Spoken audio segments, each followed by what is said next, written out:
महासमारोह पालित हेब आसंता 10 तारिख दिन भगवान परशुराम जन्मोत्सव ए संक्रांत रे आज बलांगीर जिला ब्राह्मण महासभा पक्षरु सूचना दिया जायछि।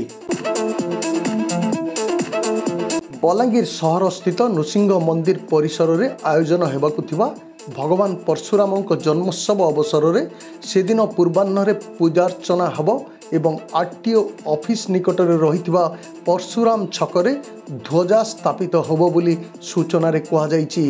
भगवान परशुराम जन्मोत्सव पालन संपर्क में आलोचना पाई जिला ब्राह्मण महासभा पक्षरु आयोजित बैठक में सभापति धनंजय मिश्र, संपादक जयराम मिश्र, सहर सभापति नरेंद्र आचार्य, कोषाध्यक्ष परशुराम नायक, किशोर पुरोहित, संकीर्तन त्रिपाठी, दामोदर ओता, शिवनारायण रथ, सुभाष शतपथी, श्यामसुंदर दास, सुधीर त्रिपाठी प्रमुख उपस्थित थिले।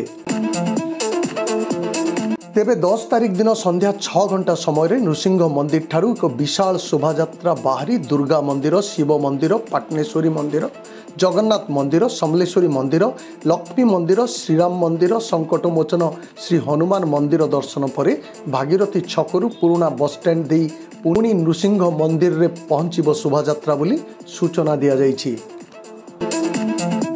धनंजय मिश्र बलांगीर जिला ब्राह्मण महासभार सभापति अच्छी।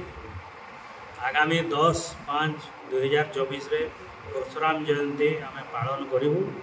ये सकाल बेला 8:30 नृसिंह मंदिर परिसर में पूजा अर्चना हम।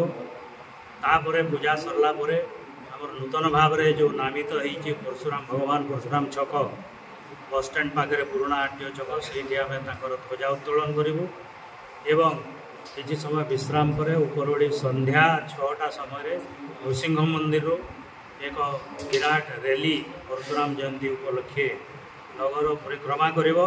सेथिरे आमे बहुत गुड़े सहर विभिन्न अनुष्ठान को निमंत्रण करूँ। से समस्ते सहयोग करेंगे बोलिकी आम अनुरोध करूँ एवं आमर विश्वास अच्छे से निश्चित भाव में से सहयोग करेंगे। परशुराम जयंती पालन करवा। परशुराम जयंती आमर भगवान विष्णुंकर 10 अवतार भितर गोटे अवतार। यहाँ आमर भारतीय संस्कृतिर जो किछि विचारधारा बा जो किछि संस्कृति वर्तमान सुप्त अवस्था रही ताकू उज्जीवित करने यहाँ गोटे प्रयास।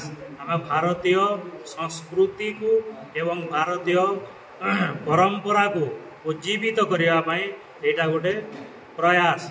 आपण मैंने जानती परशुराम होजंती पुराण अनुसार तत्कालीन प्रशासनिक व्यवस्था रे जो माने अत्यंत अन्याय करुले क्षत्रिय माने राजा माने ताहाकू से समाप्त करिकरी ताहाकू से संहार करिकरी 21 बार संहार करिकरी पुणी न्याय स्थापन करथिले। परशुराम जेतेबेले आविर्भाव हेले तांकर पिता जमदग्निंकर गाई को अपहरण करिकरी मारी पकईले एवं नाना प्रकार अत्याचार करथिले।